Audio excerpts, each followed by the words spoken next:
लड़का बनी बहू। पूरे 28 साल का हो चुका था ऋषभ, लेकिन शादी करने को तैयार ही नहीं था। माँ बाप पूरी तरह से परेशान हो चुके थे। जब भी किसी लड़की का रिश्ता ऋषभ के लिए लेकर आते तो वो शादी करने से साफ मना कर देता, चाहे लड़की कितनी भी सुंदर, कितनी भी अच्छी क्यों ना हो। ऋषभ के माँ बाप को इसकी वजह समझ में नहीं आ रही थी। अरे ऋषभ बेटा, अच्छी खासी नौकरी लग गई है, दिखता भी इतना अच्छा है। आखिर बात क्या है, तुझे शादी क्यों नहीं करनी? देख, तू हमारा इकलौता बेटा है। अगर तू शादी नहीं करेगा तो कैसे काम चलेगा?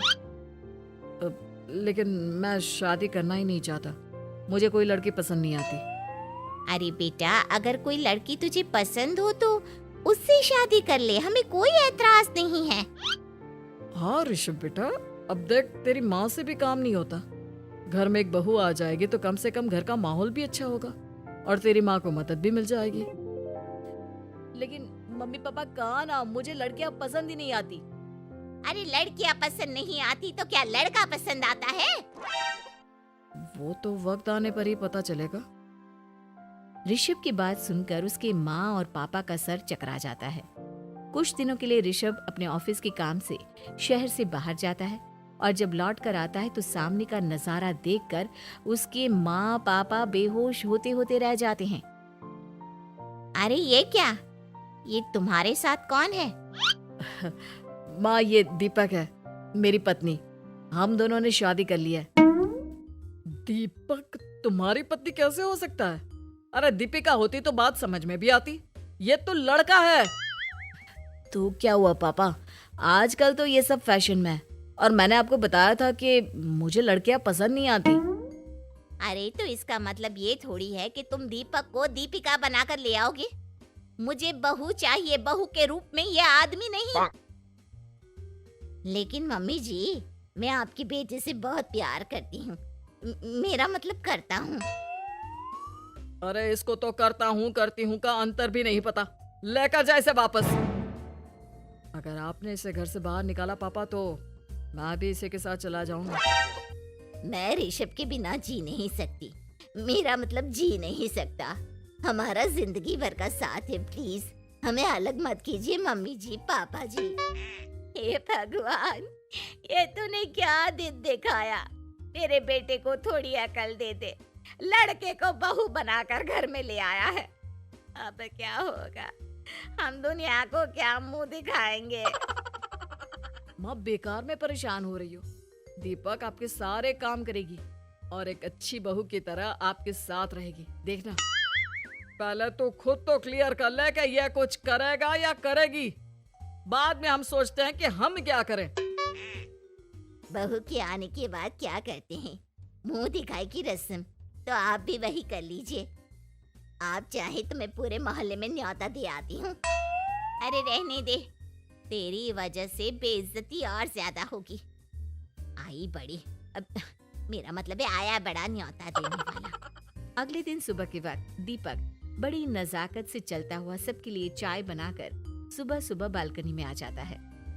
प्रणाम मम्मी जी, प्रणाम पापा जी।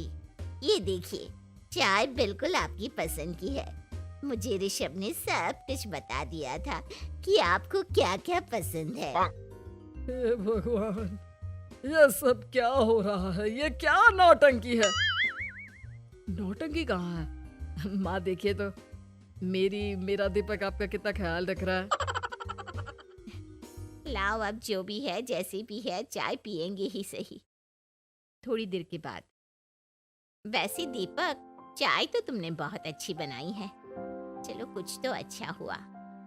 अगले दिन, अजी सुनते हैं, आज पैरों में बड़ा दर्द हो रहा है। लग रहा है घुटनों में फिर से कुछ न कुछ प्रॉब्लम हो रही है। डॉक्टर ने वो दवाई दी थी, उसकी मालिश करो ना अपने घुटनों पर, आराम मिल जाएगा। वो क्या है ना, खुद के हाथों से ठीक से मालिश नहीं हो पाती। अरे मम्मी जी, आपको परेशान होने की क्या जरूरत है? मैं हूँ ना, लाइए, मैं आपके पैरों पर मालिश कर देता हूँ। मेरा मतलब कर देती हूँ। अरे रहने दे, रहने दे। घर में बहू होती तो सेवा करती, यहाँ तो आदमी बहू बनकर बैठा हुआ है।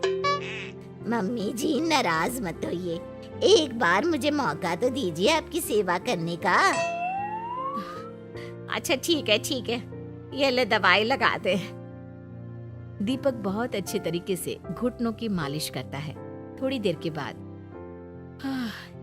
इतना आराम मिल रहा है क्या बताऊं। ऐसा लग रहा है मेरे घुटनों में कभी तकलीफ थी ही नहीं। लगता है तुम्हारी लड़का बनी हुई बहू तुम्हें पसंद आने लगी है।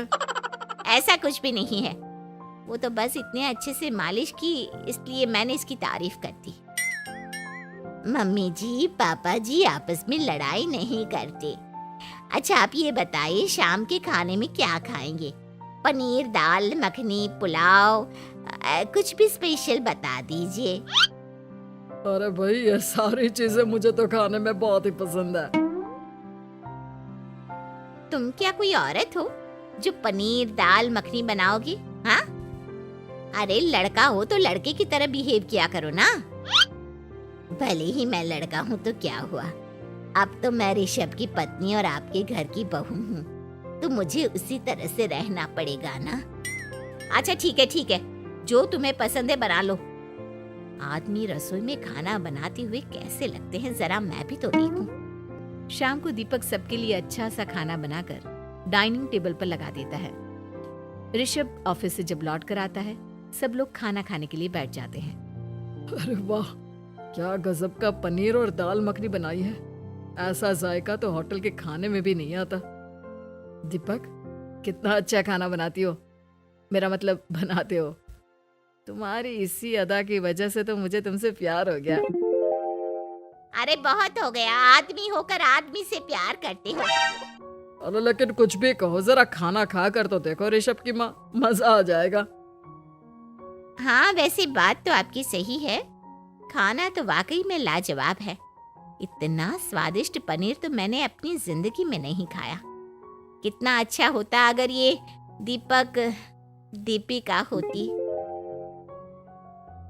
और फिर अगली सुबह कुछ ऐसा होता है जिसे देखकर ऋषभ के माँ और पापा ना केवल खुश होते हैं बल्कि हैरानी से उनकी आंखें फटी की फटी रह जाती हैं। उन्होंने जो नजारा अपनी आंखों के सामने देखा उसे देखकर उन्हें अपने आप पर भरोसा नहीं हुआ। सुबह का वक्त था, सब लोग बालकनी में बैठकर सुबह की चाय का इंतजार कर रहे थे। तभी रसोई में से एक बहुत ही खूबसूरत लड़की, जिसके लंबे लंबे बाल थे और जिसने साड़ी पहनी हुई थी, हाथ में चाय की ट्रे लेकर वहां आती है। अरे ये कौन है? रातों रात हमारा लड़की बहू बन गया क्या?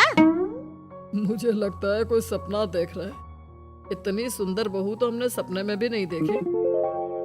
देखा माँ, जादू हो गया, जादू। अरे लेकिन ये है कौन? तुम्हारा वो आदमी वाला पत्नी कहाँ चला गया? आपने मुझे पहचाना नहीं? मैं दीपक नहीं, दीपिका हूँ। इतने दिन से लड़के के कपड़े पहनकर आपके घर में आपकी बहू बनी हुई थी। माँ ये दीपक नहीं, दरअसल ये दीपिका थी, लेकिन इसे लड़कों की तरह रहने का शौक था और इसे लड़की की तरह रहना मंजूर नहीं था, इसलिए मैं इसे लड़के के रूप में आपकी बहू बनाकर यहाँ ले आया। तो फिर अचानक ये उसका हृदय परिवर्तन और रूप परिवर्तन कैसे हो गया? वो क्या है ना, मुझे बाद में एहसास हुआ कि आप लोग इस बात को लेकर बहुत दुखी हैं कि आपकी बेटी ने एक लड़की के साथ शादी की है, इसलिए मैं अपने असली रूप में वापस आ गई। हमने कोई पुण्य कर्म किए होंगे जो तुम्हारे जैसा, मेरा मतलब तुम्हारे जैसी बहू मिली, इतनी खूबसूरत और इतना ख्याल रखने वाली। भला हो भगवान का कि हमें लड़की बहू मिली है, लड़का बहू नहीं।